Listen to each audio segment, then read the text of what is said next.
පින්වන්ත වස්සාන කාලයේ පුරා අවුරුදු 18ක් තිස්සේ පවත්වන අරාබල ශ්‍රී ශෛලාරාම විහාරස්ථානයේ සංවිධානය කෙරෙන සදහම් ගෞරව ධර්ම දේශනා මාලාවයි මෙවරත් සිද්ධ කෙරෙන්නේ. එදා අසනපුර පසළොස්වක පොහොය දවසින් අපි වස්වසා විහාරස්ථානයේ ආරම්භ කළ සදහම් ගෞරව ධර්ම දේශනා මාලාව ධර්ම දේශනා 3-4ක් පවත්වන විට ඇඳරි නීතියේ තත්ත්වය නිසා අපි ඒ කටයුතු තාවකාලිකව නතර කළා. ඇඳරි නීතියෙන් පසුව නැවත අපි ඒ ධර්ම දේශනා මාලාව ආරම්භ කළා. ඒ නිසා පිටවත්නි අවශ්‍ය කරන දායක පිරිස පමණක්ම සම්බන්ධ කරගෙන අනිකුත් සියලු දෙනාගේ පැමිණීම සීමා කරමින් අපි අද මේ දේශනාව පවත්වන බව ඔබට සිහිපත් කරනවා. අද ධර්ම දේශනාව සඳහා ආරාධිතව අද දවසට නියමිතව වැඩම කොට නිසි වේලාවට ධර්මාසනයේ වැඩ සිටින දේශකයන්න් වහන්සේ ඔබට බොහොම පුරුදු අපේ කල්යාණ මිත්‍ර බොහොම කාරුණික ස්වාමීන් වහන්සේ නමක්. උන්වහන්සේ විචිත්‍ර දේශකයන්න් වහන්සේ නමක්. නිතර රූපවාහිනියෙන් ගුවන්විදුලියෙන් ධර්ම දේශනා පවත්වන ස්වාමීන් වහන්සේ නමක්. ත්‍රිපිටකයේ පිළිබඳ හොඳ හැදෑරීමක් තියෙන ස්වාමීන් වහන්සේ නමක්.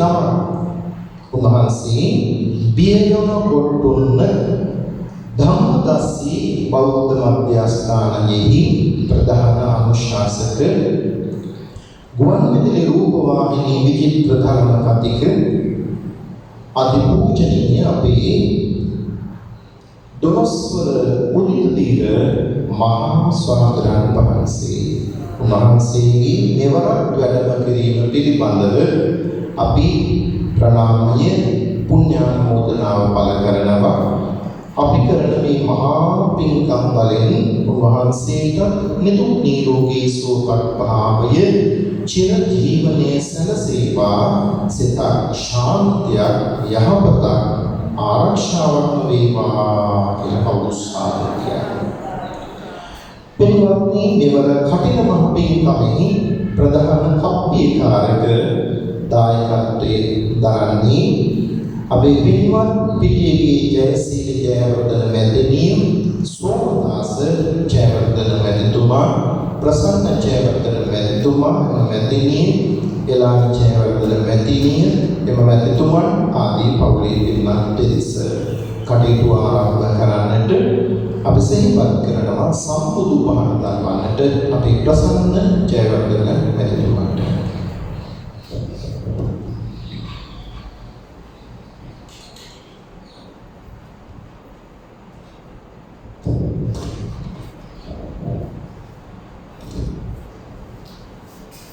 ප්‍රසන්න ජයවර්ධන මැතිතුමන් පහන දක්වන තුරු අපි ආරාධනා කරනවා අද වස්සන ධර්ම දේශනාවෙහි අද දිනට දායකත්වයේ දරන බොහොම සැදැහැ සිතින් මාළඹේ තුන්වදයෙහි පදිංචි පිටවත් දිමුතු රණසිංහ මැතිතුමා දරු පිරිස පවුලේ පිරිස පින්කමෙහි දායකත්වයේ දරනවා. පරිලෝසපත් පී චන්ද්‍රසේන රණසිංහ පියාට පින් දෙන්නට අපි ආරාධනා කරන පිරණසිංහ මැතිතුමාට පුෂ්ප පූජා බුදුරජාණන් වහන්සේට පූජා කරන්න කියලා. පරිලෝසපත් පී ශ්‍රී අනන්තා රණසිංහ මවට පින් දීමට පරිලෝසපත් එස්.ටී. ජයසුන්දර පියා අතුරුගමට පින් දෙන්නට පරිලෝසපත් පී ධම්මික රණසිංහ සුහොයරාට පින් දෙන්නට පරිලෝසපත් මනෝ ශ්‍රේයාංගනී බිරිඳ ඇතුළු හැමෝට පින් දෙන්නට බලාපොරොත්තු වෙනවා. බොහොම ශ්‍රද්ධාවෙන් සෑම වර්ෂයකම කටින මහ පින්කමට සමගාමීව කෙරෙන ධර්ම දේශනාවේ දායකත්වයේ දරනවා. බුදුරජාණන් වහන්සේට පුෂ්ප පූජා පවත්වන්නට ආරාධනා කරනවා. අද පින්කමේ දායකත්වයේ දරන කාලයක් තිස්සේ එදා ඉඳලා මෙදා විහාරස්ථානයේ දායකත්වයේ දරන පැරණි උපාසිකාවක් දායකා මහත්මිය. හවරකට පදිංචි පින්වත් සුජාතා ගමගේ මැදිනිය ඒ දුවනිය සිටිනවා දෙන්න කෙනෙකුට ආරාධනා කරනවා බුදුරජාණන් වහන්සේට මල් වට්ටියක් අරගෙන පූජා කරන හැටියට. මල් වට්ටිය ගන්නවා වඩාසනාවක් දෙන්න. විශේෂයෙන් සුජාතා ගමගේ මැදිනියගේ 84 වන ජන්මදිනයේ ආශිර්වාද ලබන්නට බලාපොරොත්තු වෙනවා. ස්වාමියා රූපන් වේවිට සහ ජන්මාන්තරගත සියලුම ඥාතීන්ට පින් දෙන්නට බලාපොරොත්තු වෙනවා. සමුද්‍ර මාවතේ පදිංචි පින්වත් දමයන්ති ගුණසේකර මැතිතුමා පවුලේ පිරිස දායකත්වයේ දරනවා. අපි ආරාධනා කරනවා බුදුරජාණන් වහන්සේට පුෂ්ප පූජා පවත්වන්නට. ස්වාමීන් වහන්සේලා ප්‍රකාශනට අවශ්‍ය නැහැ. කෙලින්ම බුදු පිළිම වහන්සේට මල් පූජා කරන්න සිහිපත් කරනවා. ශ්‍රද්ධාවෙන් පින්කමේ දායකත්වයේ දරමින් ගාමිණී ගුණසේකර පූජනීය ගුණසේකර මහත්මයාණන්ට සිත පැතීමට ඒ වගේම මෙම හත්වනදා යෙදී තිබෙන උපන්දිනයේ නිමිති කරගෙනයි එහෙම සිත පතන්නේ. උසස් අධ්‍යාපනය ලබන උමේද ගුණසේකර පුතාට සිත පතන්ට දෙපාර්ශ්වයේ නීතිය පරම්පරාව යන හැමත පින් දෙන්නට බලාපොරොත්තු වෙනවා. ගාමිණී ගුණසේකර මහත්මයාණන්ට සුබ උපන්දිනයක් වේවා චිරජීවනයේ වේවා කියලා අපි ප්‍රාර්ථනා කරනවා. ඒ වගේම පණ්ඩිතී පදිංචි පින්වත් නිහාල් පෙරේරා මැතිතුමා අද පින්කමේ දායකත්වයේ දරන බවත් අප සිහිපත් කරනවා. අතුරුගිරියේ පදිංචි පින්වත් විනීතා රත්නායක මැතිතුමන් මේ අද පින්කමේ දායකත්වයේ දරනවා.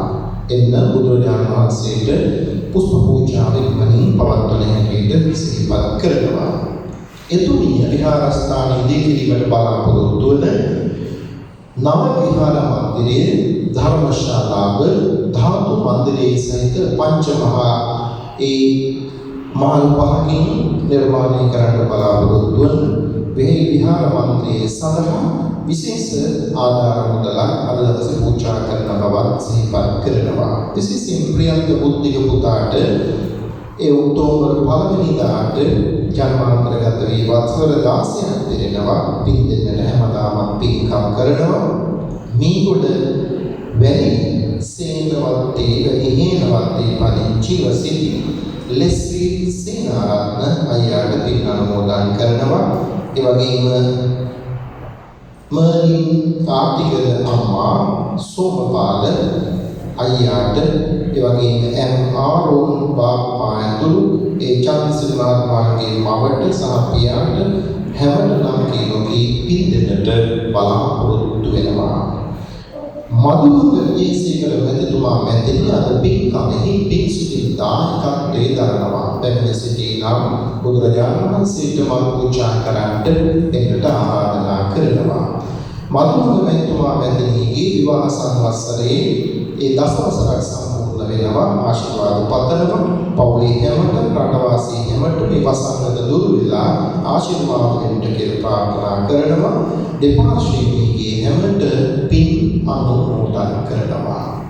එසේනම් පින්වත්නි දායකත්වෝ බලාපොරොත්තු වන සියල්ල කර්ම ඉෂ්ට සිද්ධ වේවා. හැමත සිතක් ශාන්තියක් මේ මහා වස්සාන පින්කමේ අනුවසින් ඒකාන්තින්ම සැලසේවා කියලා සාදු කියනවා. උපන්දිනය සමරන හැමත උතුම් තෙරුවන්ගේ ආශිර්වාදයෙන් සුබ ජන්මදිනයක් සැලසේවා කියලා සාදු කියන්නේ.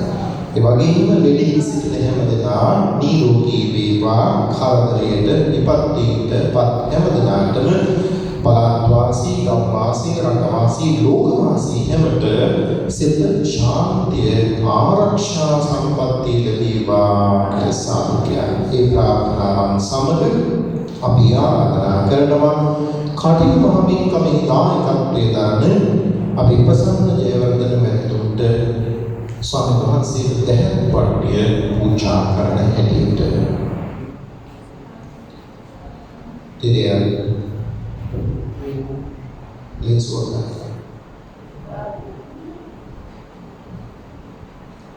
කවුරුත් සාදු කියන්නේ. එසේනම් මෙතන සිට ධර්මානුශාසනාවක් ලස්සන බුදුබණක් දෙසන්නට අපි ගෞරව පුරස්සරව නැවතත් ආරාධනා කරනවා. බීනම කොට්ටුන්න ධම්මදස්සී බෞද්ධ මධ්‍යස්ථානාධිපති ප්‍රධානානුශාසක විචිත්‍ර ධර්ම කතික ත්‍රිපිටකාචාර්ය අතිපූජනීය අපේ දොළොස්වක උදිත දේව මහා ස්වාමීන් වහන්සේ කවුරුත් සාදු කියලා ආරාධනා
වන්දනීය පූජනීය මහා සංඝරත්නය පාද පද්ම වැඳ නමස්කාර කරමින් ගෞරවනීය නායක මාහිමිපාණන් වහන්සේ ප්‍රධාන මහා සංඝරත්නයට පළමුවෙන්ම සෙත් ප්‍රාර්ථනා කරනවා.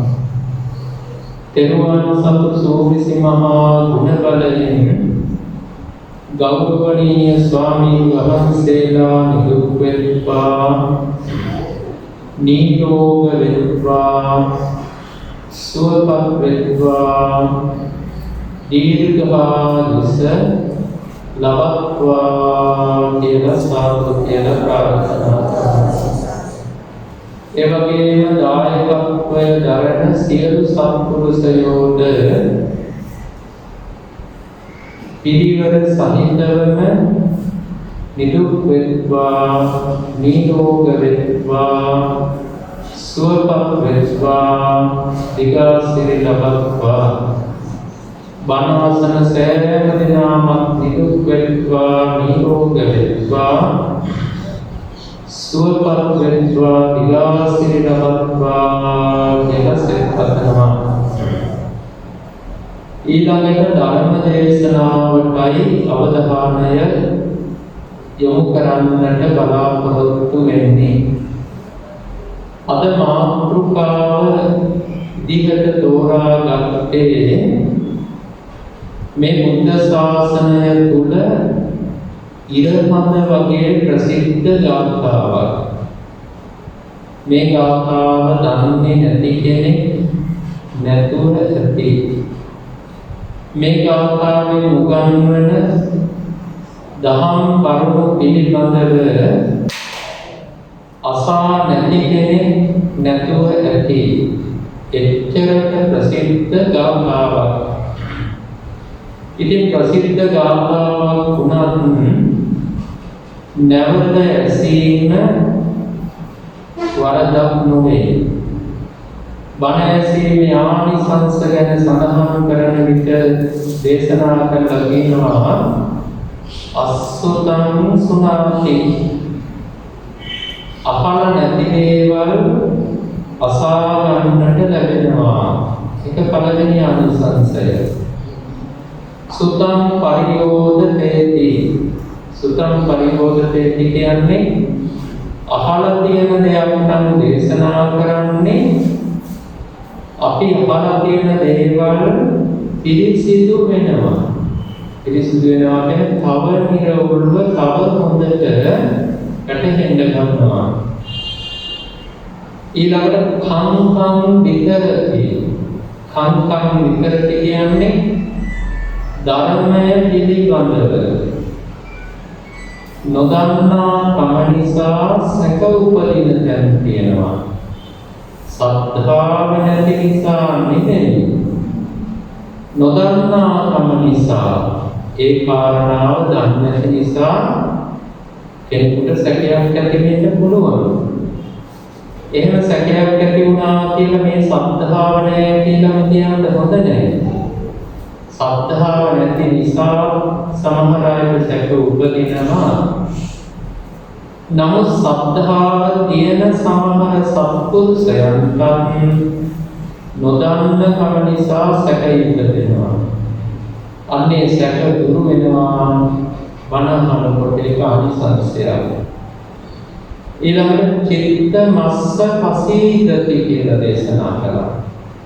චිත්ත මස්ස පසීදති කියලා කියන්නේ බණ අසන කෙනාගේ සිත පැහැදෙනවා. බණ අසන කෙනාගේ සිත පැහැදෙනවා කියලා කිව්වේ බණ අහනකොට බුද්ධ රත්නය ගැන පැහැදීම ඇති වෙනවා. ධර්ම රත්නය ගැන පැහැදීමක් ඇති වෙනවා. ආර්ය මහා සංඝ රත්නය ගැන පැහැදීමක් ඇති වෙනවා. ඒකත් මනසේ ආනිසංසයක්. තෙරුවන් කෙරෙහි ඔබේ සිත ප්‍රසන්න වෙනවා. තෙරුවන් කෙරෙහි ඔබේ සිත පැහැදීමටපත් වෙනවා. ඊළඟට පස්වෙනි ආනිසංසය හැටියට දේශනා කළා දික්ඛින් උජුං කරෝති කියලා. දික්ඛින් උජුං කරෝති කියලා කිව්වේ දෘෂ්ටිය ඍජු වෙනවා. දෘෂ්ටිය කියලා කිව්වේ දැකීම. මෙහිදී දැකීම කිව්වේ ඇස්වලින් දැකීම නෙමෙයි.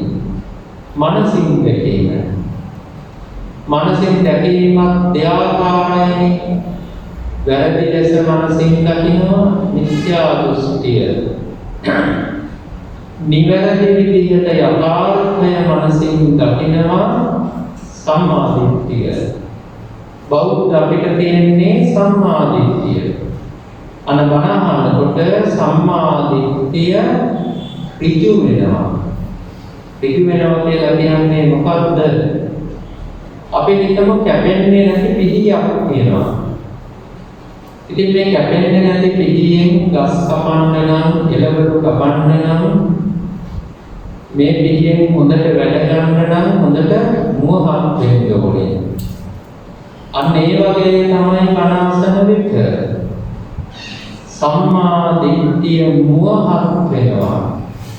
කෙලස් කපා දමන්න පුළුවන් විදිහට, කෙලස් වනසා දමන්නට පුළුවන් විදිහට තමන්ගේ හිතට එන පාප ධර්ම උපදින තැනම නැති කරලා දාන්න පුළුවන් විදිහට සම්මා දිට්ඨිය දියුණු වෙනවා, පිරිසිදු වෙනවා. ඒ බණ ඇසීමේ ආනිසංසයක්. එම නිසා අහලා තියෙන බණක් කහනවා කියලා අකමැත්තක් හිත තුළ ඇති කරගන්නට එපා. අද මේ ධර්ම දේශනාවට මාතෘකා කරගත්තේ සූත්‍ර දේශනාවක්. ඒ සූත්‍ර දේශනාව තියෙන්නේ අනුත්තර නිකායේ. ඒ සූත්‍ර දේශනාවට කියන්නේ සංකිට්ඨ ධන සූත්‍රය කියලා. සංකිට්ඨ ධන සූත්‍රය. සංකිට්ඨ කියලා කියන්නේ කෙටියෙන් කියන එකයි. ධන කියලා කියන්නේ මහ ප්‍රාණ ධයන්න. ධනය කියන එක. කෙටියෙන් ධන පිළිබඳව සඳහන් කළ සූත්‍රය. මොකද විත්තත්ත ධන සූත්‍රය කියලා තව එකක් තියෙනවා. විස්තර වශයෙන් ධන පිළිබඳ සඳහන් කළ සූත්‍රය කියන එක. නමුත් ඒ දෙකෙන් මම තෝරගත්තේ සංකිට්ඨ ධන කියන සූත්‍රය. මේකෙන් කියලා දෙනවා ධනය පිළිබඳව. ඉස්සෙල්ලාම තේරුම් ගන්න ඕනේ ධනය කියන්නේ මොකක්ද කියලා. ධනය කියන්නේ වටිනා වස්තුන්ට රන්, රිදී, මුතු, මැණික්, මිල, මුදල්, ඉඩකඩම්, යාන වාහන, ඇඳුම් පැළඳුම්, කෑම බීම මේවා තමයි ධනය. මුදල් විතරක් නෙමෙයි. අපිට තියෙන භෞතික උපභෝග පරිභෝග වස්තුන් කියලා කියනවා ටිකක් ගැඹුරු සිංහල වචන වලින්.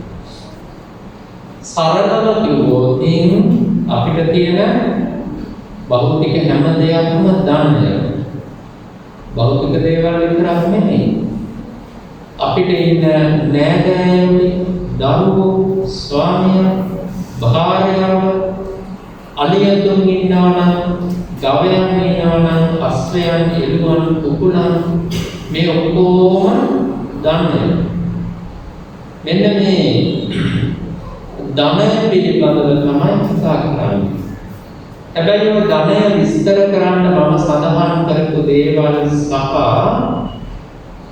සඳහන් නොකරන ලද දේවල් ඒවට කියන්නේ අපි අනාර්ය ධනය කියලා. අනාර්ය ධනය. අනාර්ය ධනය කියන්නේ මාර්ගඵල ලබාගත් නැති අය තමයි ඒවා උසස් කොට සලකා ගන්නේ. මාර්ගඵල ලබපු නැති අයව මහා උසස් දේවල් විදිහට හිතනවා. මිල මුදල්, වතු පිටි, ඉඩකඩම්, යාන වාහන, ගේ දොර, රන්, රිදී, මුතු, මැණික් ඔය සමහර රටවල් කියන වෛඩූර්ය කියන වටිනා මාණික්‍ය විශේෂයකුයි. මෙන්න මේවා වෙරළු මිනි කියලා තව මැණික් වර්ගයක් තියෙනවා. ඒ වගේම හක්ගෙඩි, මුතු මෙන්න මේවා මහා වටින ධනෙ හැටියට ආර්ය නොවන අය කල්පනා කරනවා. ඒ අනාර්යයි. හැබැයි මේ සූත්‍රයෙන් පැහැදිලි කරලා දෙන්නේ ආර්ය ධනය පිළිබඳවයි. ආර්ය ධනය නියම විදිහටම තියෙන්නේ බුදුවරු පසේ බුදුරජාණන් වහන්සේලා සතුව මහා ශ්‍රාවකයන් වහන්සේලා සතුව ඊළඟට රහතන් වහන්සේලා සතුව අනාගාමී සකදාගාමී සෝතාපන්න කියන මේ උතුමන් සතුව තමයි ආර්ය ධනය හරියටම තියෙන්නේ. නමුත් තෙරුවන් සරණ ගිය සම්බුද්ධ ශ්‍රාවකයා තුලද යම් මට්ටමකට ආර්ය ධනය තිබිය යුතුයි. ඒ වගේම දැනට පවතින ආර්ය ධනය ටික ටික වර්ධනය කර ගන්නට ඕනේ. තියෙන මට්ටමේ තියෙන්න දෙන්න හොඳ නැහැ. තියෙන මට්ටමෙන් තව උසස් මට්ටමකට ගන්න ඕනේ.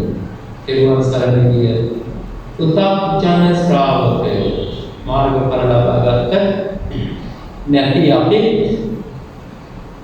මේ ආර්ය ධනය තියෙන මට්ටමට වඩා ටිකක් උසස් මට්ටමකට පත් කරගන්නට ඕනේ.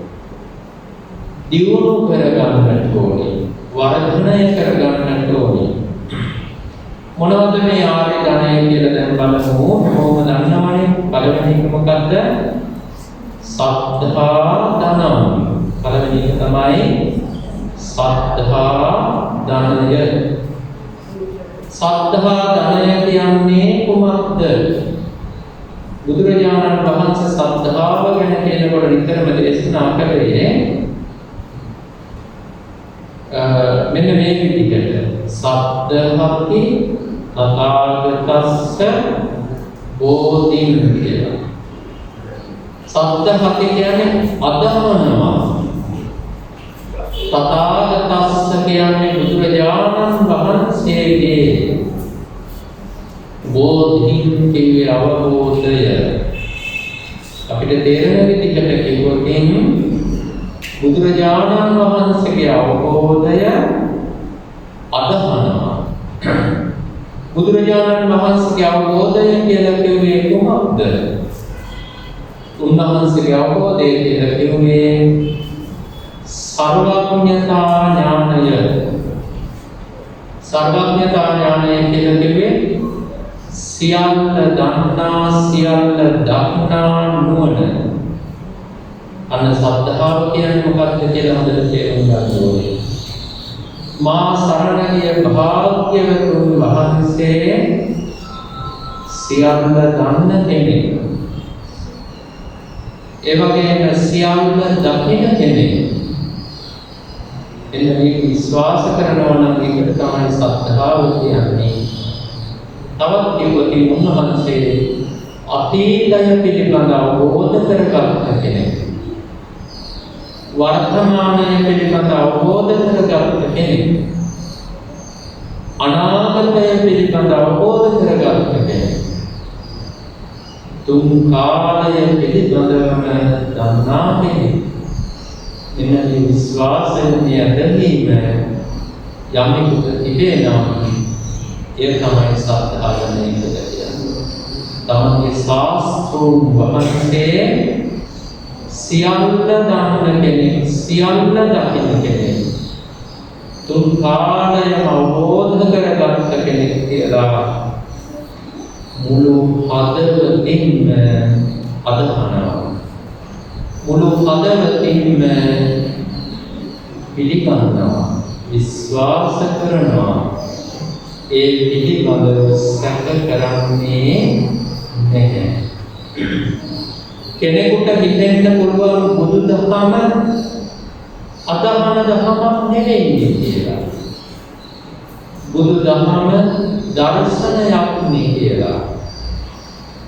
ඒකට ඔය ස්වාමීන් වහන්සේ නම වල්පොළ රාහුල කියන ස්වාමීන් වහන්සේ ලෝකේ ගොඩාක් රටවල් වල බණ කියලා කියන්නේ. කවුරුත් මේ රටවල් හරියටම මට මතක නැහැ. මම දන්න තරමින් 36ක බණ කියලා තියෙනවා.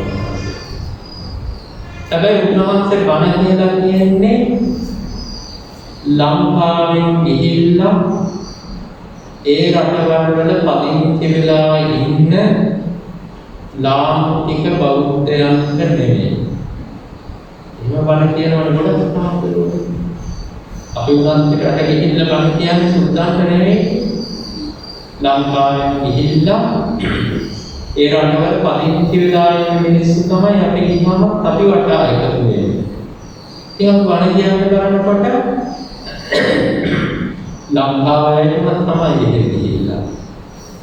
නමුත් උන්වහන්සේ බණ කියලා තියෙන්නේ ඒ රටවල් වල සිටින ස්වදේශිකයන්ට. ඒක තමයි විශේෂත්වය. වල්පොළ රාහුල හාමුදුරුවෝ, වජිරාරාමාධිකාරී වියදස්සිනායක හාමුදුරුවෝ, වජිරාරාමාධිකාරී නාරද හාමුදුරුවෝ, ආනන්ද මෛත්‍රී නායක හාමුදුරුවෝ, ඒ උතුමන් බණ කියලා තියෙන්නේ ඒ රටවල් වල ස්වදේශිකයන්ට. මහා තර්ක විතර්ක වලට ප්‍රශ්න වලට ගොඩක් මුහුණ දීලා තියෙනවා. ඒ වල්පල හාමුදුරුවන්ගේ චරිතය උන්වහන්සේ සඳහන් කරලා තියෙනවා මෙහෙම. දවසක් උන්වහන්සේගේ සිවුර මේ විදිහට දෙවුරේ වහලා ඉඳගෙන ඉන්නකොට පුරුල් වෙලා. ඉතින් උන්වහන්සේ නගරයක් මැද සිවුර පොරවගෙන. ඉතින් මේ සිවුර පොරවනකොට මේ අත උඩට උස්සලා මේ කවුකටම කරකවන්න තියෙන්නේ. අපි අත පෙරෝඩේ ගන්න අත උඩට උස්සගෙන සම්පූර්ණ මේ යටින් අනිත් පැත්ත දාලා අකුණු අතින් මෙහෙම කරකවනවා. ඉතින් මෙන්න පොළු උස්සගෙන කරකවන අත උස්සගෙන සිවුර යටින් කරකවනකොට මොනවද මුකුත් පේන්නේ නැහැ. ඒ ලණුවක් වගේ මේක හදන්න කමයක් වගේ. එතන කෙනෙක් පොලිසියට ඉක්මනට කියලා මෙන්න කෙනෙක් දෙල්ලට දාගන්න ඇඳුමේ කඩයක් හදනවා කියලා. අන්තිමට උන්වහන්සේ පොලිසියෙන් ඇවිල්ලා උස්සගෙන ගිහිල්ලා ඉන්නවා. උස්සගෙන ගිහිල්ලා උත්තර දෙන්නවත් දීලා නැහැ. අත්තරංගුවට අරගෙන පොලිසිය වාඩි කරලා තමයි අහලා තියෙන්නේ කියන කිසිම දෙයක් අහන්න නැතුව මොකද මේ වුනේ කියලා. ඊට උන්වහන්සේ පැහැදිලි කරලා තියෙනවා අපි මේ අඳුම අඳින්නේ මේ විදිහට මේක බෞද්ධ ක්‍රමයක් කියලා උන්වහන්සේ පැහැදිලි කරනවා තමයි නිදහස් කරලා තියෙන්නේ. ඒක ගොඩාක් ප්‍රශ්න වලට උන්වහන්සේලා මම මේක මුංචි දෙයක් කළේ මොහොන දීලා තියෙනවා.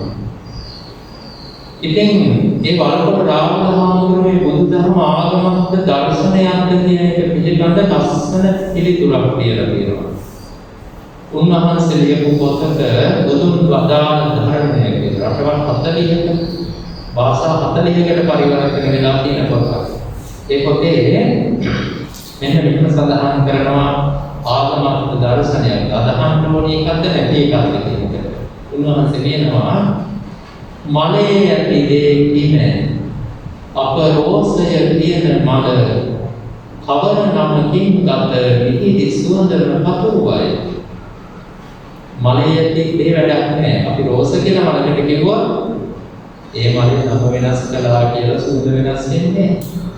ඒකත් කැමති අය මේකට ආගමක් කියනවා, කැමති අය දර්ශනයක් කියනවා. හැබැයි මේ රෝස මලේ සුවඳ වෙනස් වෙන්නේ නැහැ, නම වෙනස් කළාට කියලා උන්වහන්සේ සඳහන් කළා. නමුත් අපි නිකන් හිතලා බලමු අදහනවා කියන්නේ මොකක්ද? අපි විශ්වාස කරනවා, පිළිගන්නවා. අපි හිතමු අපි අපේ ස්වාමි පුරුෂයාව අදහනවා, අපේ භාර්යාව අදහනවා. මෙයා වැරදි වැඩ කරන්නේ නැහැ කියලා අපි අදහනවා කියලා අපි ස්වාමි පුරුෂයා අදහනවා. වැරදි සම්බන්ධතාවය නැති කෙනෙක්.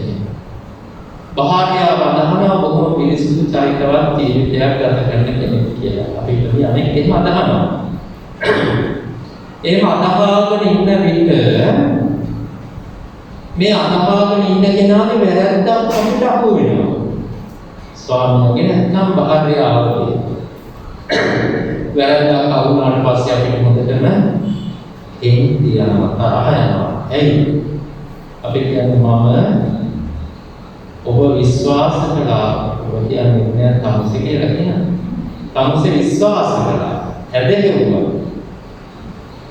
බලන්න හරි වැදගත් දෙයක් තියෙනවා. ඒ මොකක්ද?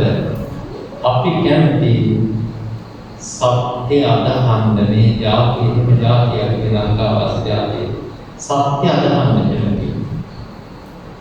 සත්‍ය විශ්වාස කරන්නට කැමති. අසත්‍යයක් අදහන්න අසත්‍යයක් විශ්වාස කරන්න කැමති නෑ. අසත්‍යයක් අදහගෙන විශ්වාස කරගෙන හිටියොත් දැනගත් දවසට තරහක් එනවා. එනම් බලන්න ආගම මත අදහන්න සුදුසුම ආගම බුදුදහමද නැද්ද කියලා කියන තේරුම් ගන්න පුළුවන්. අදහනවා නම් අදහන්න ඕනි හොඳම ආගම තමයි. ඒක සත්‍යයක්. මේක අසත්‍යයක් ගැන කියන්නේ නෑ. බොරුවක් ගැන කියන්නේ නෑ. වැරද්දක් ගැන කියන්නේ නෑ. මිනිස්සු මොනම විදිහටවත් ප්‍රවත්වන්නේ නෑ මේ. ඉස්සරහට ආගම දේශනා කරනවා. කැමති කෙනෙකුට පිළිගන්න පුළුවන්, කියන ක්‍රියාත්මක වෙන්න පුළුවන්. අපනතිනම් ක්‍රියා කළේ නැහැ කියලා යාට දඬුවම් දෙන්නේ නැහැ. දැන් ප්‍රාණඝාතය කරන්න එපා කියලා කියනවා. දැන් පිළිවෙල කරන්න තියෙන්න පුළුවන්. නම් පුරා දෙනෙක් ගත්තොත් ප්‍රාණඝාතය කරන මధుමහරි මරනවා උරුමරණයකට එළුවෙලුනට. නමුත් ඒවා වංශයට රැඳෙලා දඬුවමක් කියලා එයාට පුරුදු හිතලා ගන්නවද නැහැ? වෙලා ගන්නවා. වැරදි කරනවා මේ වෙලකින් ගන්නවා. ඒ වැරද්දකලා මේකට සමාව දෙන්න ඕන දඬුවම් දෙන්න ඕන කියලා. සිදෙන්න ගහන්නේ නැහැ. බොරුවට ගහන්නේ. බොරුවට හරි ගහනවා මේ වෙලකින්. පුරුදු වාඩි කරවලා. මේ වැරද්ද හදලා කෙනෙක්ට දඬුවමක් දෙනවා දෙවියෝ කියලා. දෙවියෝ කියලා ඒ ගොඩනැගිලි ඉන්න කෙනා තමයි අර මිනිස්සුන්ට ගහන්නේ. උත්තර රැවටීමක් දෙකට දෙවියෝ දඬුවම් දෙනවා කියලා. දෙවියෝ සමාව දුන්නා කියලා ඒ ආධුනික මධ්‍යස්ථාන ඉන්න කෙනා තමයි යාට සමාව ලබා දෙන්නේ. බලපොච්චර රැවටීමක් තියෙනවා මිනිස්සුන්ට. ඉතින් ඒක නිසා මේ තමයි අදහනවා නම් බුද්ධිමත් කෙනෙකුට අදහන්නට තියෙන හොඳම ආගම. ආගමකුත් නෙවෙයි බුදුදහම කියලා කෙනෙකුට කියන්න පුළුවන්. එකක් නැහැ ආගමත් දර්ශනයක් දෙන්න. හරි ඉස්සෙල්ලා මම කවියක් කිව්වේ ඒ කවියෙන් තේරුම් ගන්න පුළුවන් මේක. බුදුරජාණන් වහන්සේ මෙසේ වදාළා. උන්වහන්සේ වදාළා සංයුත්ත නිකායේ දැනට මුද්‍රිත පොත්වලින් සංයුත්ත නිකාය 2 කියන ග්‍රන්ථයේ පරිවිමංසන කියන සූත්‍රයක් තියෙනවා. 6 වෙනි වර්ගයේ 1 වෙනි සූත්‍රය. පරිවිමංසන සූත්‍රය. ඒකේ අවසානයේ උන්වහන්සේ මෙහෙම සඳහන් කරනවා. සද්ද හත කියන අදහව අභිමුච්ඡත කියන්නේ දැස ගනිමු කියන්නේ මේ සත්‍යය කියලා දැස ගන්න. නික්ඛංකා එත්ත බෝධ මේ බුදු දහම ගැන සැක නොකරව. තිබ්බ විචිකිච්ඡා භවිස්සත විචිකිච්ඡාව ගුරුකල පිරිසක් බවට පත්වව. ඒසේව අන්තෝ දුක්ඛස්සාති මේ බුදු දහම තමයි දුකේ කියලා දුක් කෙලවර කරන්න වෙන දහමක් නෑ දර්ශනයක් නෑ ආරෝපණයක්. ඒකම මේක අදහව පිළිගනිමු සැකන කරව විචිකිච්ඡා කරව කියලා තථාගතයන් වහන්සේම අදහන ලෙස දේශනා කළා. අදහන කියන උන්වහන්සේම සඳහන් කළා තියෙනවා.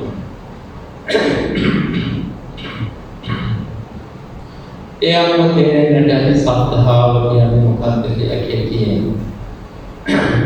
ඊළඟ දෙවැනි එක බලමු සද්ධාගණං. ඊළඟ එක මොකක්ද? සීල ධන. දෙවැනි එක සීල ධනය. සීලය කියලා කියන්නේ මොකක්ද කියලා ඕනම කෙනෙක් දන්නවා. සීලය කියන්නේ හික්මීම. නැත්නම් පුහුණුව පුරුදු වීම උන්වහන්සේ දේශනා කළා ශ්‍රාවකයා විසින් තමන්ගේ ශරීරයයි තමන්ගේ වචනයයි ඉක්මවා ගන්නට ඕනේ, සංවර කර ගන්නට ඕනේ. කයයි වචනයයි සංවර කර ගන්න කියලා ගොඩක් නීති දේශනා කරන්නේ නැහැ. දැන් ගිහි ජීවිතයක් ගත කරන කෙනෙකුට කිව්වේ බොහොම පුංචි දේවල් ටිකක් කය සංවර කර ගන්න කියලා. කාරණා තුනයි කිව්වේ මෙන්න මේක කරන්න ඕනේ. එතකොට ඔබේ කය සංවර වෙනවා. මොනවද කරන්න එපා කියලා කිව්වේ? ප්‍රාණඝාතය කරන්නට එපා. ප්‍රාණඝාතය කියන්නේ කිසිම සතෙක් මරන්න නැතුව මදුරුවෙක් කරුවා ඉන්නලා එළවන්න පුරුදු වෙනවා. අත පොළවල එළවන්න පුරුදු වෙනවා. ඇඳුම සොරවල එළවන්න පුරුදු වෙනවා. ටික දවසක් යනකොට මදුරුවෙකුට ගහන්න නැතුව ඉන්න හොඳට ඒක සකස් කරගන්න. ප්‍රශ්නයක් කරන්න දෙයක් නෑ. ඊළඟට මාස්ක පොරවම් කරන්න එපා. කය සංවර කරගන්න කියලා දෙන්නේ. පොරකම් කරන්න එපා කියවම අන්සතු කිසිම දෙයක් පොරකම් කරන්න එපා. පැරණි බණපොත් වල දක්වලා තියෙන්නේ මෙන්න මේ විදිහට. ඉස්සර ඉදිකටෙන් දෙවි මහානවන්නේ දැනට ඉදිකට වලින් දෙවි මහානව. අන්තිමට ඉදිකටේ ඉතුරු වෙනවා උන්ගේ ඌඩා. ඒ පොඩි ඌඩා අන්තිමට ඉතුරු වෙන ටිකෙන් මහාන්ත බැරි වුණාම මේ ටික අර මහමුදන ගැටයක් දාලා හිටන් කඩලා නැත්නම් කපලා ඉසිකල්ලා දානවා. අන්සතු අනේ ඉදිකටේ අන්තිමට ඉසිකරන නූල් කෑල්ල තරම් දෙයක්වත් හොරකම් කරන්න එපා. ඒ වගේම ඉස්සර ගෙවල් වල පිදුරු ගෙවිල්ලනවා.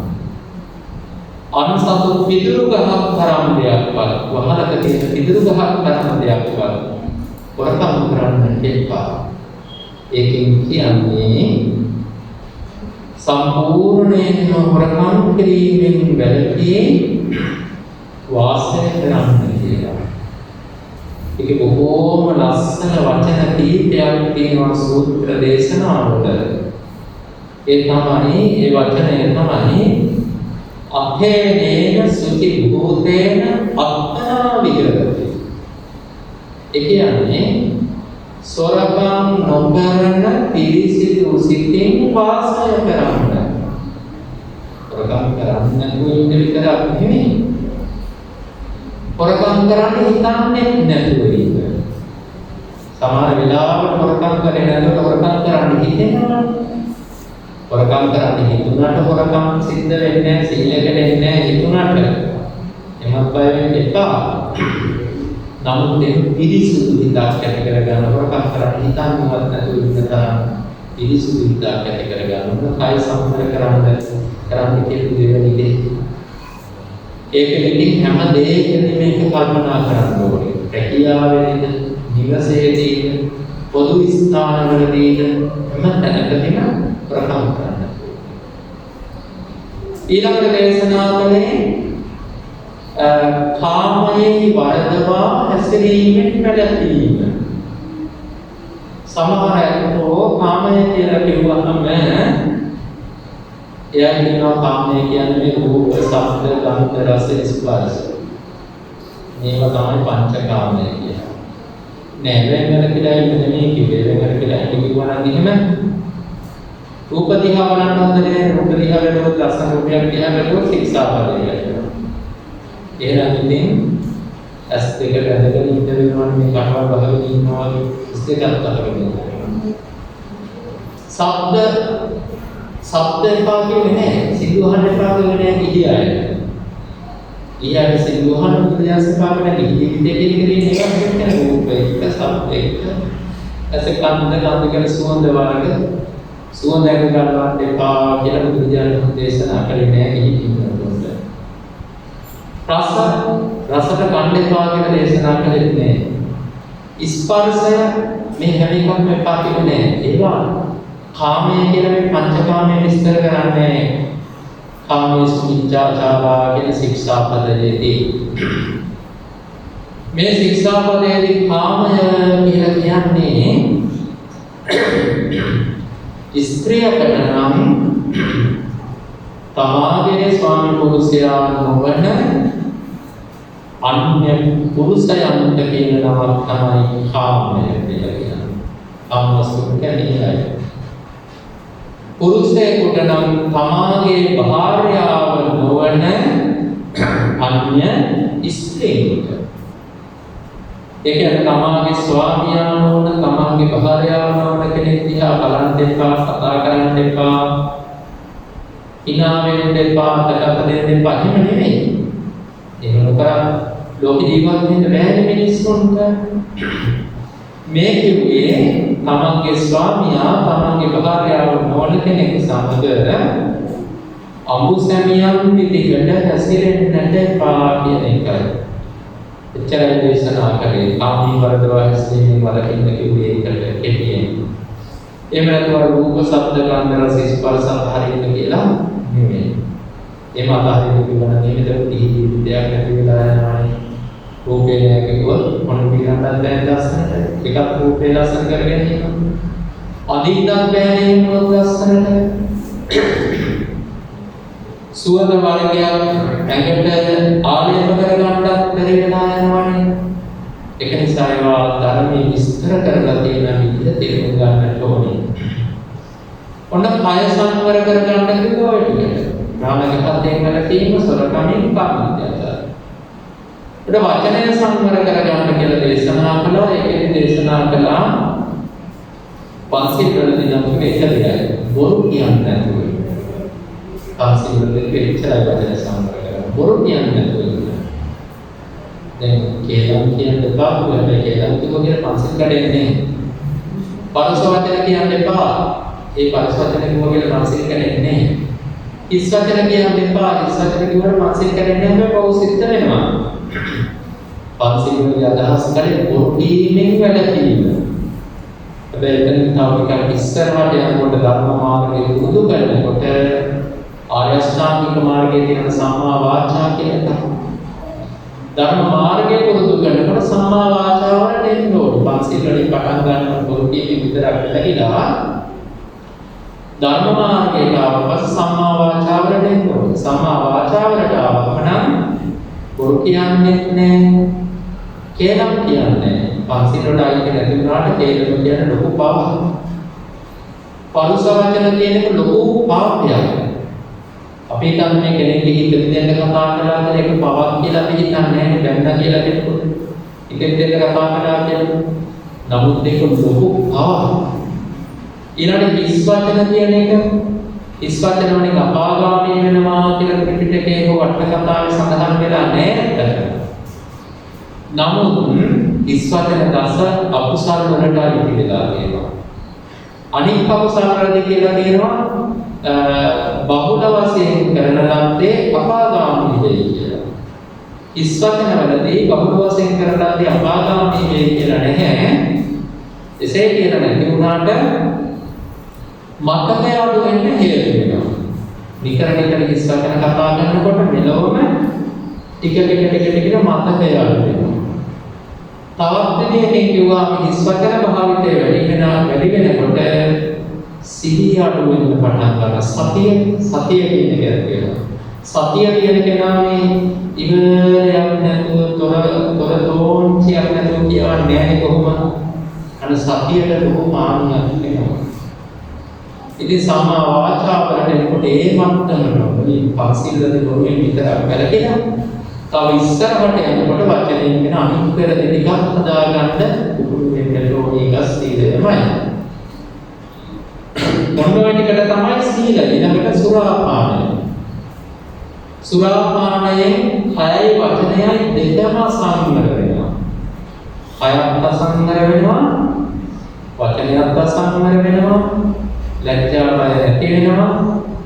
සුරාපානය කරන කෙනාට මෙලොව ධනහානි වෙන්න පටන් ගන්නවා. ධනිය විනාශ වෙනවා මෙලොව. මෙලොව රෝගාබාධ වලට වලට ලක් වෙනවා. මෙලොව ටික මතක ශක්තිය අඩු වෙලා ගිහිල්ලා නිරේ උපත ලබනවා. නිරේ නිදහස් වෙලා මනුස්ස ලෝකයට පැමිණීමෙන් පසු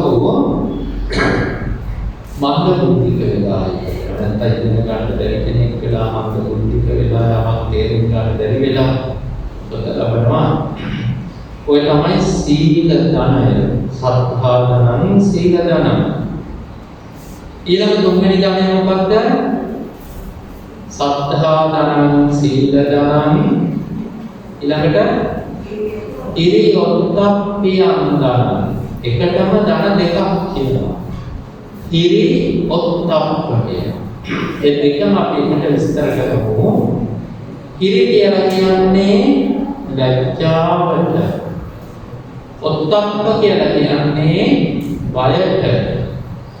තවත් දෙයකින් කියවොත් ඉරි කියලා කියන්නේ පවට ලැජ්ජාවට. පාපයට ලැජ්ජාවට. ඔත්තප්ප කියලා කියන්නේ පව් කිරීමට තියෙන බයට. දැන් බලන්න පව් කරන විට කවුරු දන්නේ නැති වුණා. අපිට පව් කරන්න පුළුවන් නේ හොරෙන් කරන්න පුළුවන් පව් නැගිලා. දැන් අපිට පුළුවන් වුණේ නම් දොරවල් වහගෙන කාටවත් පේන්නේ නැතුව පවක් කරන්න පුළුවන්. මිනිස්සෙක් මරනවා කියන්නේ කාටවත් පේන්නේ නැතුව හොරෙන් මිනිස්සෙක් මරන දොරවල් වහගෙන කාටවත් අහුවෙන්නේ නැති වෙන්නේ නැති සලකුණක්වත් පිටින් නැති වෙන්නේ. ඉස්සර වගේ නෙවෙයි විද්‍යාත්මක සාක්ෂි හොයනවා. විද්‍යාත්මක සාක්ෂියක්වත් ඉතුරු වෙන්නේ නැති වෙන්න කරන්නත් පුළුවන්. ඉතින් කවදාවත් අහුවෙන්නේ නැහැ. විද්‍යාත්මක සාක්ෂියක්වත් ඉතුරු කරේ නැත්නම් හොඳ කල්පනාවක්. ඒ වගේ වෙන අකුසල කරන්නත් පුළුවන් අනික් අයට හොරෙන්. ප්‍රකාශ කරන්නත් පුළුවන්. කාමීත්‍යාචාරය හැසිරෙන්නත් පුළුවන්. බොරු කියන්නත් පුළුවන්. හොරෙන් මත්පැන් පානය කරන්න උනත් පුළුවන් කෙනෙකුට. එම්පවර්ම කරන්න පුළුවන් වුණේ. හැබැයි කවුරු දැක්කේ නැත්නම් දකින්න කෙනෙක් ඉන්නවා. කවුද මේ දකින්න කෙනා? බුදු කෙනෙක් ලෝකේ වැඩ ඉන්නවා නම් බුදුරු දකින්නවා කෙනෙක් කරන දේ. ඒ වගේම ඉර්ධිලාභී රහතන් වහන්සේලා දකින්නවා කෙනෙක් කරන වැරද්ද. ඉර්ධිලාභී රහත් නොවිච්ච පුතග්ජන ඉර්ධිලාභී දකින්නවා. අනුන්ගේ සිත දකින්න පුළුවන් අය. එයාලා අවධානය යොමු කළොත් එයා දකින්නවා අවදවස් මේ දේ කරා. දෙවිවරු අනිවාර්යයෙන්ම දකින්නවා. දෙවිවරු අනිවාර්යයෙන්ම දකින අපි මොනවද කරන්නේ කියන එක. මොකද අපි ඉන්න පරිසරය ඇසුරු කරගෙන භූමාට දෙවිවරු ජීවත් වෙනවනේ. නිවෙස් වලට, ගස් වලට එහෙම අධිපති. ඉතින් දෙවිවරු අනිවාර්යයෙන් දකින අපි කරන හැම වැරැද්දක්ම අපි කරන හැම පාවක්ම දෙවිවරුන්ට මොකද කරන්න බැහැ කිසිම දෙයක්. කාටවත් ගලන් තමන්ගේ හිත ගහිනවා තමන් කරන වැරද්ද. තමන්ගේ හිත දන්නවා තමන් වැරදි කළා කියලා. තමන්ගේ කරන සාක්ෂිය දන්නවා. තමන්ට තමන් චෝදනා කරනවා. මේකට කියනවා අත්වාද බය කියලා. තමන්ට තමන් චෝදනා කිරීමට කියන අත්වාද බය. වෙන පව් කළා කියලා තමන් දන්නවා තමන් මතක් වෙනවා මෙහෙම කළා කියලා. හරිද? මතක් වෙනවා. ඒක කියන අත්වාද බය. අත්වාද බය නැත්නම් තමන්ගේ හිත තමන්ට චෝදනා කරයි කියන අදහසින් පාපය නොකර සිටීමට තමයි ඉරි කියලා කියන්නේ. හොඳින් මතක තියාගන්න. අත්වාද බය නිසා පවු කිරීමට කියනවා ඉරි ගුණය කියලා. ඒ වගේම පවු කරාම අන් අය දන්නවා. අන් අය දැකලා සමහර විට කියන ඔබ මේ වැරද්ද කළා කියලා පරවාද බය කියන එකට. ඊළඟ පවු කළ කෙනාට මරණාසන්න මොහොතේ සිහියට නැගෙනවා. බොහෝ දෙනෙකුට පවු කරපුවාට අන්තිමට සිහිපත් වෙනවා කරනවා. ඒකට කියන මරණ බය කියලා. පව් කරපු කෙනා මරණින් මතු අපායෙ උපදිනවා ඒකට කියන අපාය බය කියලා. බලන්න එතකොට අන් අය දන්නවා දැනගත්තොත් අපිට දොස් කියන පරවාද බය අන්තිම මොහොතේ සිහි වෙනවා මරණ බය මරණින් මතු අපායෙ උපදින අපාය බය. මේ පරවාද බය මරණ බය අපාය බය මෙන්න මේ ත්‍රිවිධ බය ගැන හිතලා පව් නොකර සිටීම මේකට කියනවා ඔත්තප්ප කියලා. ඉතින් ගම්ම පව් නොකර ඉන්නව නෙවෙයි අපි නිතර හිතන්න ඕනේ මම මේ පව් කරන්නේ නැත්තේ. මේක බුද්ධිමත් කෙනෙක් දැනගත්තොත් මට නින්දාව කරනවා කියලා හිතන්න ඕනේ. මේක කළොත් මට මරණාසන්න මොහොතේ සිහිපත් වෙයි අන්තිමට කියලා හිතන්න ඕනේ. මරණින් මතු මම අපාගාමී වෙනවා කියලා හිතන්න ඕනේ. එහෙම හිතලා පව් කරන එකට කියනවා අපි ඔත්තප්ප කියලා. අන්න කිරි ධනය සහ ඔත්තප්ප ධනය කියන දෙක තමයි ඒ විස්තර කළේ. කිරි ඔත්තප්ප කියන ධනය. ඊළඟ ධනය මොකක්ද? සද්ධා ධනං සීල ධනං කිරි ඔත්තප්ප යන ධනං සුත ධනං ඊළඟ ධනය තමයි සුත ධනය. සුත කියලා කියන වචනේ තේරුම තමයි ඇසීම කියන එක. සුත කියන වචනේ තේරුම ඇසීම කියන එක. සුත ධනය කියලා විස්තර කළේ මොකක්ද? සුත ධනය ගැන බුදුරජාණන් වහන්සේම විස්තර කළා කියන මෙන්න මේ විදිහට බහුසුතෝ බොහෝ කොට අසනලදී බොහෝ කොට අසනලදී කියලා කිව්වේ පිටක ධර්මය. පටකට ගැන විස්තර නෙමෙයි. ඒවනම් දැන් ඉන්නයි බොහෝ කොට ඕනි තරම් අහලා තියෙන ධර්මය හැර රටකට ගැන විස්තර නම් හැම කෙනෙක්ම වගේ දන්නවා. හැම කෙනෙක්ම දන්නවා කියන්නේ හැමෝම කතා කරනකොට තේරෙනවනේ හැමෝම කතා කරන්නේ එකම විදිහේ මාතෘකාවකට මේ කාලේ දේශපාලනය ගැන අරවගෙන මේ වගේ එකම දේවල් කතා කරන දේවල් ගැන ටිකක් අවධානයෙන් අහගෙන ඉන්නකොට මොකද වෙලාද කියලා මොකද වෙලාද කියලා හිතන්නේ තමන්ගේ හිතේ පාලනය වෙන එකකට දීලා අර කම්පියුටර් ආපු මුළු කාලේ අතීතයේ ඔය අන්තර්ජාලය ආරම්භ වෙච්ච කාලේ ඇමරිකාවේ එක පාසලක මාළුවෙක් පිළිබඳ වචනාවක් ලියන්න කිව්වලු. ඉතින් මේ ළමයි ඔක්කොම ලියලා තියෙන්නේ එකම විස්තර ටික මේ මාළුවා. මොකද මේ මාළුවා පිළිබඳ අන්තර්ජාලයට ගිහිල්ලා අන්තර්ජාලයේ සැරිසරලා ඒ සටහන් ටික තමයි ඔක්කොම විස්තර එක සමාන විස්තර ටික ලියලා තියෙන්නේ. ඒක නිකම්ම ළමින්වත් මේක ගැන හිතලා කල්පනා කරලානේ එක තැන් වලින් කියවලානේ අන්නේ වගේ තමයි දැන් කතා කරන්නේ.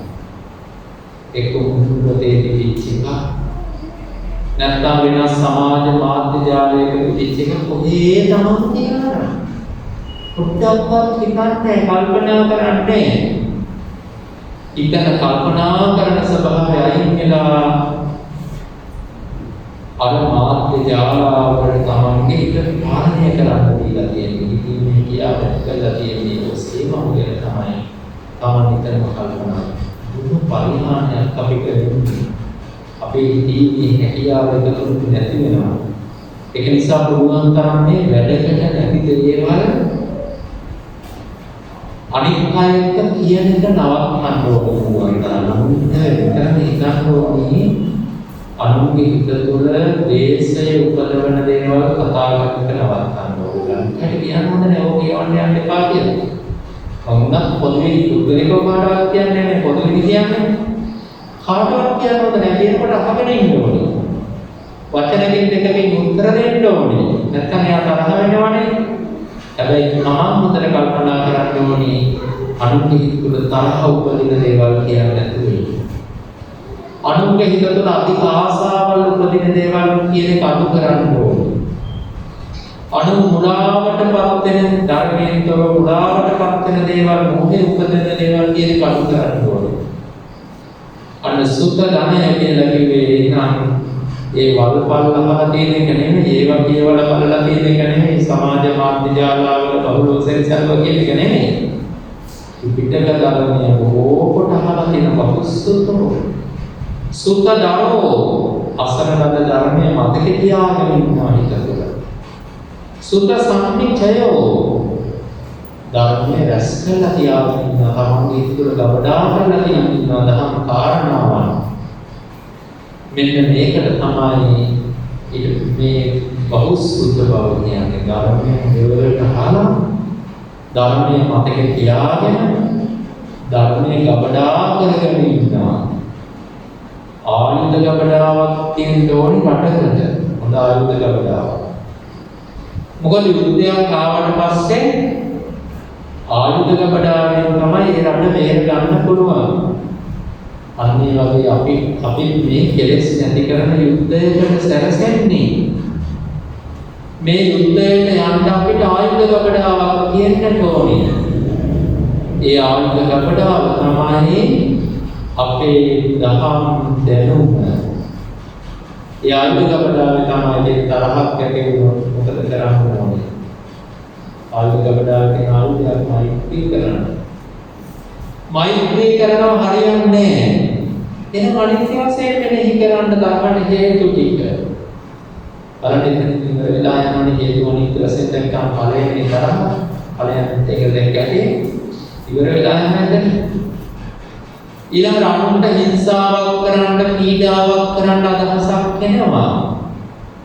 මේ ආවුද ගබඩාවේ තියෙන කරුණාව කියලා ආයුධයක්. අනුන්ට හිංසා පීඩා කිරීමෙන් වළකින්නේ උදාර ගුණයක්. මේ ගුණ ඉස්මතු කර ගන්නවා. එවිට පුළුවන් අනුන්ට හිංසා පීඩා කරන එකෙන් තමන්ගේ ජීවිතය ඉවත් කරගන්න. අධික ආසාවක් ඇති වෙනවා හිත තුළ. මේ ආයුධ ගබඩාවේ තියෙනවා ඒකට දෙක පරිත්‍යාගශීලී කරගන්න. අධික ඇලීම් නැති කරගන්න එපා, අධික සංහා නැති කරගන්න එපා. අතහරින්න පුරුදු වෙන අතහැරීම නේ ගුණයන්නේ. අතහැරීම දම් දෙන්න බෑ කියන හැම දෙයක්ම. ගෙදර ඉඳ ගන්න තියෙන කුරුටු දීලා හරියන්නේ නැහැ.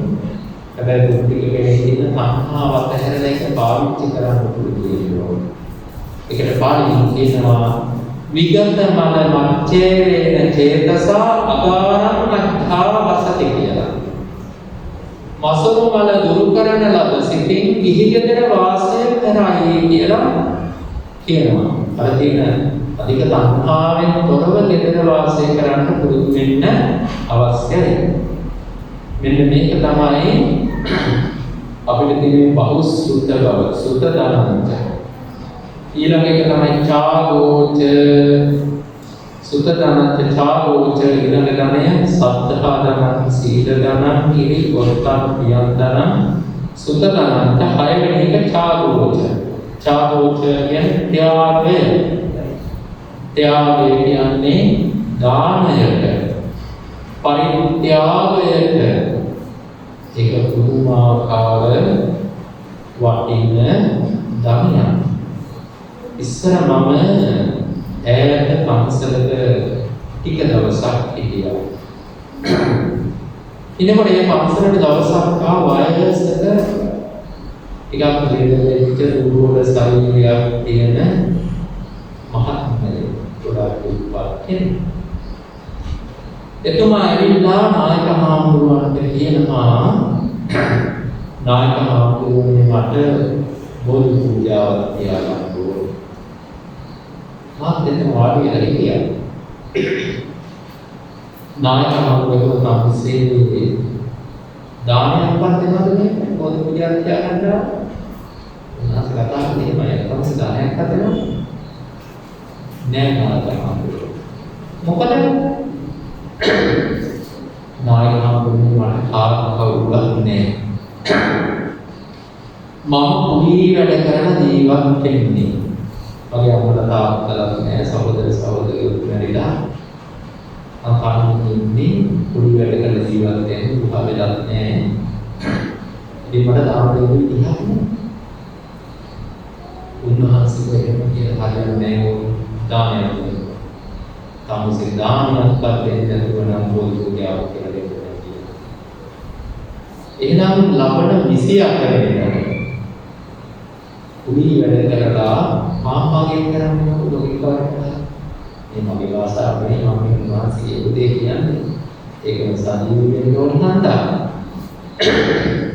මේ වචන භාවිතේ මගේ වචන හැටියට සලකන්නට එපා.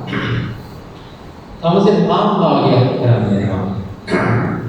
පරිපූර්ණ සම්පූර්ණ කියලා උන්වහන්සේගේ උදේ දැන් 28 වෙනිදා වෙලස් මම කියන්නේ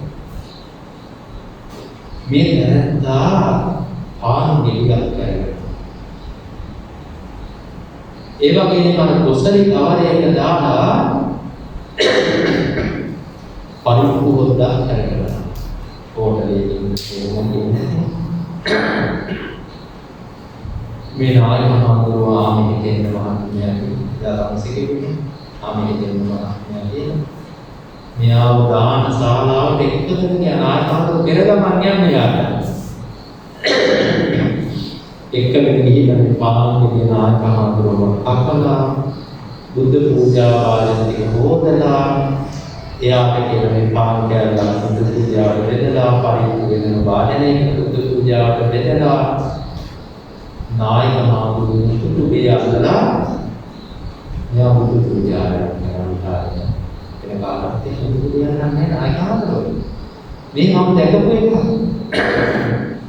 උන්වහන්සේ ලස්සනට බුදු පූජාවක සාන්තික දානකට කතාවද විනාඩි 20ක් විතර හොඳට බණ කියුවා මේ තැනට බණ කියලා කිව්වා තමස්ම දා 28 වෙනිදා දෙන්න පාමාරිය කරනවා අද වගේ පරිපූර්ණ වල තමයි කාමාගේ කරන්නේ නෝ කියලා ආයෙත් කිව්වා ඊට පස්සේ බුදු පූජාට දෙන්නා. එදා දාන දෙකක් තුනක් විතර ගෙනාවා උදේට. එයාගේ දානේ අමතර. ඒ වංශන දාන ගොඩක් ගේනවා නේද? දාන ඕන තරම් තියෙනවා.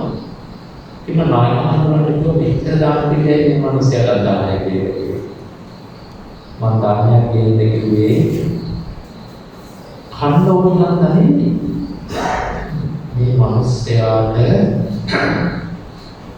පුරුදු කරනවා ඉනා කරගන්න හැකියි අනිවාර්යයෙන්ම යාගවන්ත බව අපි අනිවාර්යයෙන්ම පුරුදු වෙන්න ඕනේ හොඳට මතක තියාගන්න කිසිම කෙනෙක් ධර්මදී ඉඳපා මොහොම ධර්මයේ පුරුදු වෙන්න ඕනේ පුළුවන් විදිහට මුංචි දෙයක් කරේ දානයක් විදිහට දෙන්න ඕනේ සිත ඥානජ චාරෝච අන්තිම පඤ්ඤාමේ සත්‍යමම ධනං අත්‍යනි ධනය තමයි ප්‍රඥාව.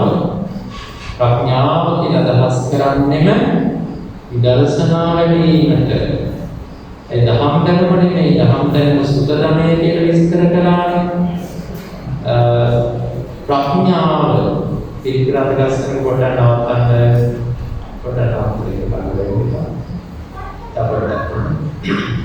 ප්‍රඥාව තමයි අත්‍යනි ධනය. ප්‍රඥාව කියලා කිව්වේ දහම් ධර්ම නෙමෙයි දහම් ධර්ම කියන්නේ සුත ධනය ඔස්සේ මේක විස්තර කළේ. ප්‍රඥාව කියන්නේ අනිත්‍ය දුක්ඛ අනාත්ම කියන විලක්ෂණය පිළිබඳව මෙනෙහි කිරීම විදර්ශනා වැඩිම. යස්ස ඒතේ ධන අත්තේ ඉතියා පුරිසස්සවා යම් ස්ත්‍රියකට හෝ පුරුෂයෙකුට හෝ මේ ආර්ය ධන මත තිබේ නම් අදලිතෝති තණ්හාවෝ ඔහු දෙලිදු නැත අමෝගං තස්ස ජීවිතං ඔහුගේ ජීවිතේ හිස් නැත. ධර්ම දේශනාව අවසානයේ තාමත්ම සත්‍තාවෙන් ගෞරවයෙන් යුතුව මෙතෙක් රැස් කරගත් තින් සියලු දෙවියෝ අනුමෝදන් වෙත්වා. දෙවියන්ගේ දිව්‍ය සැප සම්පත් යසෙසුරු වෙත්වා. දෙවියන්ගේ ආශිර්වාදය රැකවරණය නායක මාහිමිපාණන් වහන්සේ මහා සංඝරුවන කටින පින්කම ප්‍රධාන දායකත්වයේ දරන පින්වතුන්ට ධර්ම දේශනාවේ දායකත්වයේ දරන පින්වතුන්ට බණ ඇසූ සැමට ලබා දෙත්වා. දෙවියෝ මහා නිවන සැනසීම ලබත්වා. මිය පරලොව ගියා වූ සියලු දෙනාටම ඔබ නමින් මියගිය සැමට පින්වත් වේවා. හැම දෙනාගේම පරලෝක ජීවිත වාසනාවන්ත වේවා, සර්වබල වේවා, සසර සුවපත් වේවා, ලෝකෝත්තර මානිමෙහි සැනසීම ලබත්වා. දායකත්වයේ දරූ සියලු සත්පුරුෂයෝද ඔවුන්ගේ පවුල්වල අයද, ජන්මදින සමරන අයද, සෙත් ප්‍රාර්ථනා කරන ලද අයද, දූ දරුවන්ගේ අධ්‍යාපන කටයුතු ආදී සෑම දෙයකම සෙත් පතන ආශිර්වාද කරනවා. බණ ඇසූ සැමට මහා සංඝරුවනට සියල්ලෝම නිදුක් වෙත්වා, නිරෝග වෙත්වා, සුවපත් වෙත්වා. ඊසස් සතවර්ෂාධික කාලයක් දීර්ඝායුෂ ලබත්වා. ආයුෂයෙන් වැඩෙත්වා, ශරීර වර්ණයෙන් වැඩෙත්වා, නිරෝග සැපයෙන් වැඩෙත්වා, කායික බලයෙන් වැඩෙත්වා, ප්‍රඥාවෙන් වැඩෙත්වා. ගුණයෙන් නුවණින් යසවිසුලින් සැප සම්පතින් ධන දාණයෙන් වැඩෙත්වා. අපට උපද්‍රව සතුරු කරදර මාර්ග පාදක නාමග්‍රහ දෝෂ ඇස්වා කටවල දෝෂ පුරාණ කර්ම විපාක ඉරුදුටු ගණ දුරක්සෙන් විහත විද්වාංසනය වේවා. තවන පියවරක් පාසා ගන්න හිතන හුස්ම රැල්ලක් පාසා කරන ක්‍රියාවක් පාසා ගෙවෙන මොහොතක් පාසා මගේ උතුම් බුද්ධ රත්නය, මගේ උතුම් ධර්ම රත්නය, මගේ උතුම් ආර්ය මහා සංඝ රත්නය ඔබ හැම දෙනා නිරන්තරයෙන් ආරක්ෂා කරන ලබත්වා. මෙලොව ජීවිත වාසනාවන්ත වේවා, පරලෝක ජීවිත සුගතිගාමී වේවා.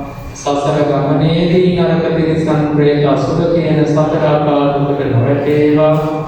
සුගතිගාමී වාසනාවන්ත සැප බහුල සත්පුරුෂ ජීවිත පෙළක් එක දිගට ලැබේවා. සෑම ජීවිතයකම කල්යාණ මිත්‍ර සුව ලැබේවා, සද්ධර්ම ශ්‍රවණය ලැබේවා, යෝනිසෝ මනසිකාරය ලැබේවා, ධර්මානුධර්ම ප්‍රතිපත්තිය ලැබේවා. ඉතාමිකුමන් ජීවිතය අනන්ත බුදු පසේ බුදු අග්‍ර ශ්‍රාවක මහා ශ්‍රාවක මහරහත්තුතුමන් නිවී සැනසී පැමිණවදාළ නිත්‍ය මංගල පරම සුන්දර ලෝකෝත්තර අජරාමර අමෘත මහා නිර්වාණ ප්‍රතිලාභය පිණිසම මේ උදාරතර මහෝත්තම අග්‍රගණ්‍ය ධර්ම දානමය ධර්ම ශ්‍රවණමය කුසලය හේතු වාසනා වෙත්වා. ඒ වගේම අපි ගෞරවනීය නායක ස්වාමීන්ද්‍රයන් වහන්සේට නිදුක් වෙත්වා, නිරෝග වෙත්වා, සුවපත් වෙත්වා, දිගාසිරි ලබත්වා. කරගෙන යන ශාසනික මහා කර්තව්‍යයන් දිනෙන් දින දියුණු වේවා. මේ පින්වීම ශාසනාන්තර දහම්යෙත්ම පෙරපස මෝරා වැඩෙන සඳමන ලක්මෙන් දියුණුවෙන් දියුණුවට පත් වෙමින් අපරාධිතව නිරුපද්‍රිතව සසුනමෙහි බැලෙත්වා කියා ප්‍රාර්ථනා කරමු. ආකාසට්ටා චුම්මට්ටා දේවා නාග මහින්దికා පුඤ්ඤන්තං අනුමෝදිत्वा චිරං රක්ඛන්තු ලෝක ශාසනං චිරං රක්ඛන්තු දේශනං චිරං රක්ඛන්තු මං පරන්ති. අභිවාදන සීලිස්ස නිච්ඡං වස්සාපචාරෝ චත්තාරෝ ධම්මා වර්ධන්ති ආයුවන්නෝ සුඛං බලං ආයුරාෝග්‍ය සම්පatti සබ්බ සම්පatti නියත අතෝ නිර්වාණ සම්පatti ඥානේ සංචේතු.